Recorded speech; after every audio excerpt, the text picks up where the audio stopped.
this is Filce at Pilates Birmingham.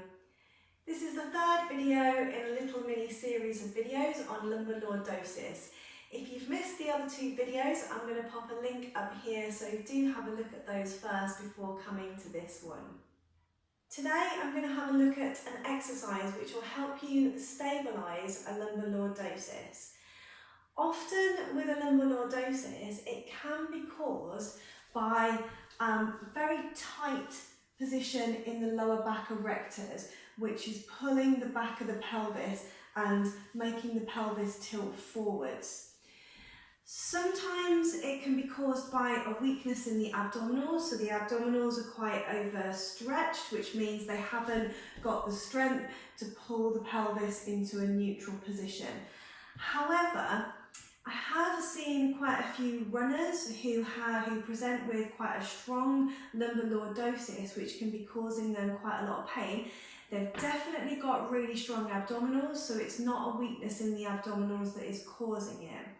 Sometimes the pelvis can start to pull forwards if the iliopsoas group of muscles gets very tight. So the iliopsoas group of muscles, they either join on from the lower back or they join onto the back of the pelvis. They cross through the pelvis and they link onto the femur, and they help to flex the hip, to lift the hip forwards. So when this group of muscles gets quite tight, it can also pull the pelvis forwards, therefore increasing that lumbar lordosis, that curve in the lower back. So it can be caused by any number of things. It can be caused by all of those things. So the main things we want to work on when we're trying to stabilise this position, we want to activate the lower abdominals, so it's a feeling like you're bringing your pubic bone up towards your belly button. So you're not allowing the pubic bone to drift away from the belly button. So you're drawing your lower abdominals in, you're holding these lower abdominals really tight. The effect of doing that by drawing the pubic bone up towards the belly button makes you tuck under and send the tailbone down towards the heels or down towards the knees, where I am in this position here, which also gives you that stretch down through the lower back erectors. What we want to do to try and stabilise that position is to work with a hip flexion, so we're using this iliopsoas group of muscles whilst holding a correct position in the spine. So what we'll do is we'll come down onto the mat, and it's always good to come down with a Pilates mind. So setting your feet at hip width, you can hold on to the back of the thigh and just imprint the spine down. It's good to do it this way because it means that we'll be evenly weighted through the spine, and we've got nice spacing through the vertebrae as well. So arms are resting down, shoulders are resting back and down. You might want your feet a bit closer to your bottom so that your lower back feels supported. So we're going to straighten our left leg, press through your heel. So even though this left leg is down on the mat, it's very, very active. You're pressing through your heel, you're flexing your foot, you're bringing your toe towards the knee, and it's like you're trying to press the back of your knee down towards the mat, so you're really activating your quads. As you're really activating that leg, you automatically start to feel like you're drawing your pubic bone towards your belly button. So you're pressing the back of the knee down, start to posteriorly tilt the pelvis, so tilt the pelvis back. Bring your pubic bone towards your belly button, you're lengthening out through the lower back.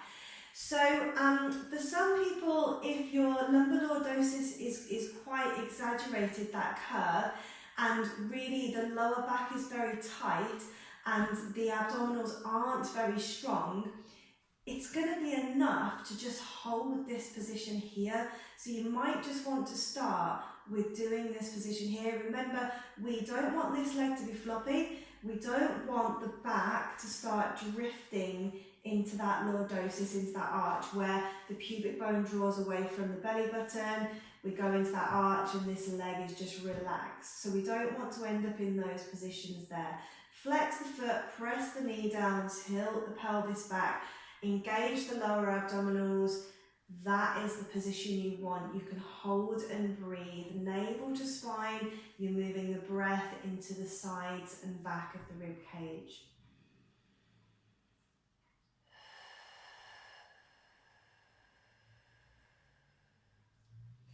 So what I'm going to do, I'm going to develop this onto some quite hard versions, but take it at your pace.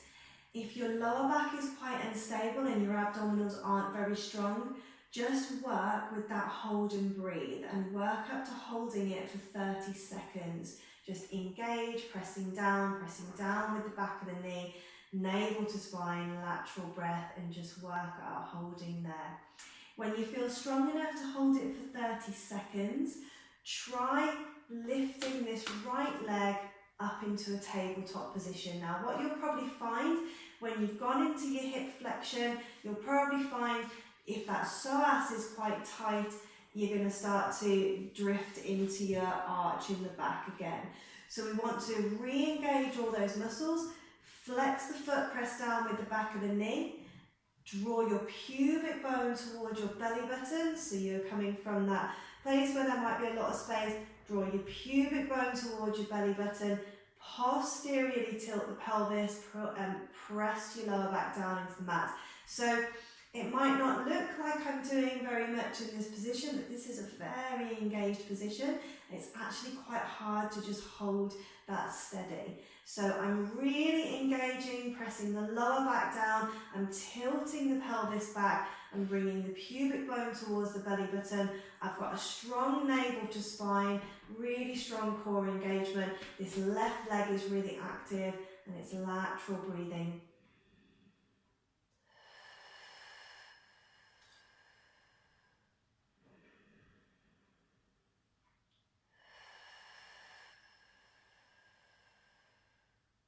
Good, so I'm just going to take a little break. You can work up to doing 30 seconds again with that hold. I'm going to stay on this same side before we go over to the other side, and I'm just going to show you 2 more ways to make that a little bit harder when you start getting stronger with the exercise. So we'll come back into place again, we'll have that left leg straight again. Get yourself engaged, flex the foot, you're really drawing into the quad, it's like you're lifting up your knee, it's like you're pressing the back of the knee down into the mat. Tilt the pelvis back, draw your pubic bone towards your belly button, good strong navel to spine. Bring yourself into that stage 2, make sure that your back's not arching away from the mat, you're pressing it down. If you're okay there, bring your hands above the mat, lift your head. So we're getting further core engagement. We've got our lower abdominals doing the work. We've also brought in the upper abdominals as well to further help stabilise. So this is your stage 3. It is a little bit harder to start arching in the back with this version, but it gets a lot harder to use your abdominals. We'll take it straight into stage 3 from here. If you do get a bit of a neck ache, do just bring a hand to support the head, that's totally okay. Really work at keeping that lower back pressing down. If you want to work harder, see if you can hover your left leg above the mat. This is the point, because now we're working hip flexion on both of the legs. So the psoas muscles have got to work ever so hard, which means you're going to get a lot of pull through to the lower back and the back of the pelvis. So this is the bit usually where if you've got quite a tight psoas and you're not very strong through your lower abdominals, usually that pull is going to start doing this and you're going to start to arching your back away from the mat. So when you lift up that leg, really draw your breastbone down towards the spine, draw your lower back down towards the mat. Draw your tummy muscles in, lateral breathing.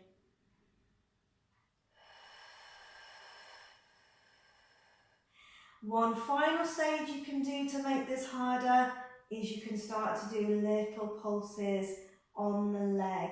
Now it's more hip flexion again, you're just adding little bits on. So again, you've got to really find that you're pressing that back down, you're stabilising the lower back, you're pulling your pubic bone up towards your belly button.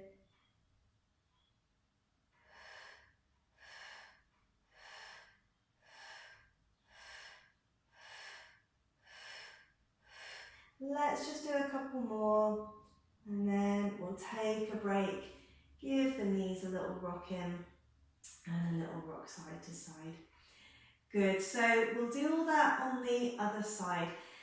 What you might find is you only get pain on one side, and there might be some kind of lateral movement on the pelvis as well as the lordotic curve. But it's still good to practice this exercise on both sides. It's not going to do you any harm. So we'll pop the feet down onto the mat. Relax the lower back, relax the arms, relax the shoulders. So let's just start it from that simpler version first of all. We'll straighten the right leg.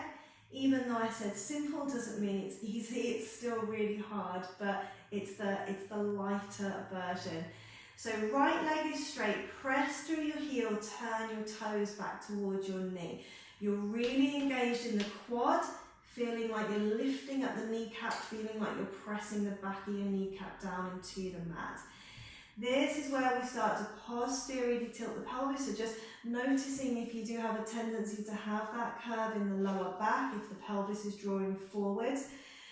Posteriorly tilt, press the back down, bring your pubic bone up towards your belly button, and then you can do your lateral breathing. So the upper body is quite relaxed, but we're very active through this leg, and we're doing a lot of work here with the lower abdominals and the lower back.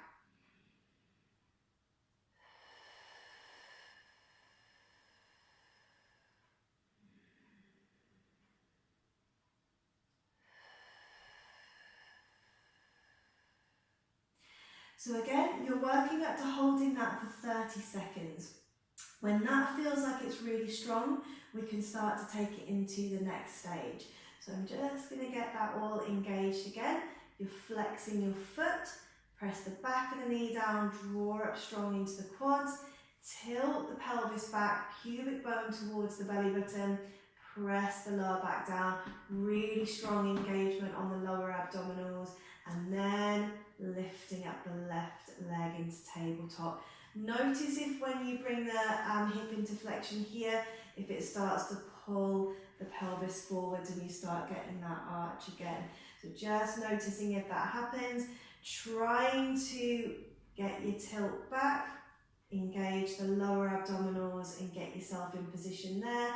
If you're still not strong enough to hold this leg and hold the back pressing down, bring it back down to foot down on the mat and keep on practicing until you get strong enough to come up to this stage. So it's lateral breathing again.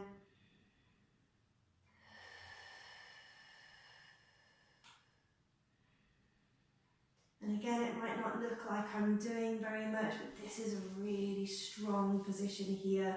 This is a really engaged leg position. You're pressing through the heel, pressing down, and that tilt back. You feel it quite strong on your hip flexors. It's a very strong engaged position.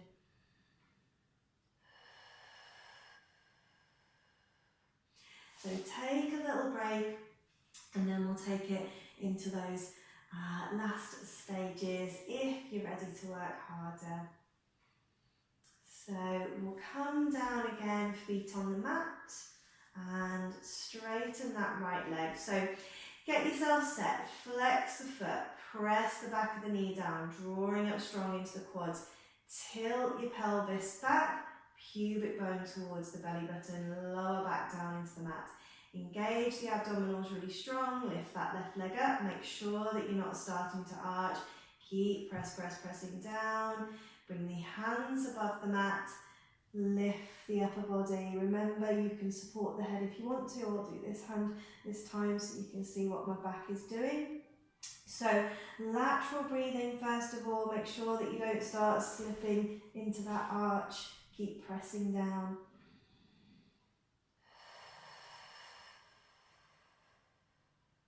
And then if you're okay there, Lift that leg and hover.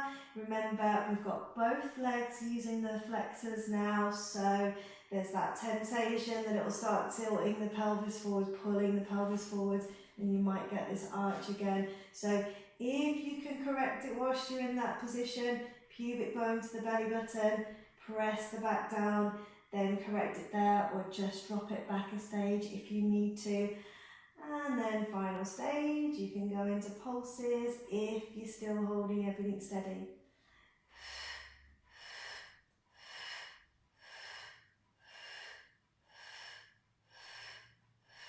The minute you start to feel that tilt happening, you start to feel that back lifting away from the mat, either try and bring it back and keep on going, or drop it back a stage, rest the leg down, rest the head down.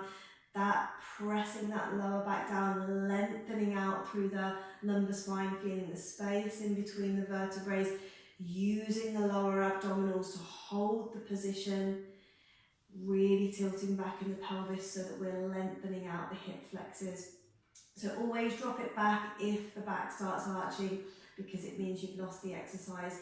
And what that essentially means is if you carry on doing the exercise when the back starts to arch, you're actually making your the position in the spine, you're stabilising it in the wrong position. You're actually making the spine stronger in an over arch. So if you start arching, you really need to just drop it right back, get that length in the lower back, tailbone down towards the heels. If you can't do the exercise holding that long position in the spine with the press down, you need to bring it right back to the level 1 and level 2 until you're strong enough to hold it, because anything else, you're just going to make your condition worse. Good, so always take a little break, give the knees a little rocking. So if you enjoyed the content in this video, do have a look up here. I'm going to pop some links to some other videos which might be of interest. Also, if you click down here to the subscribe button, it will take you to my channel. Do subscribe and remember to click the bell icon, and then you'll get notifications when I release new videos. Also, if you go to my channel by clicking this button, you'll be able to get in touch with me personally and find out about online Pilates classes, injury rehab and online personal training. Thank you so much for watching, everybody. I will see you again. Thank you.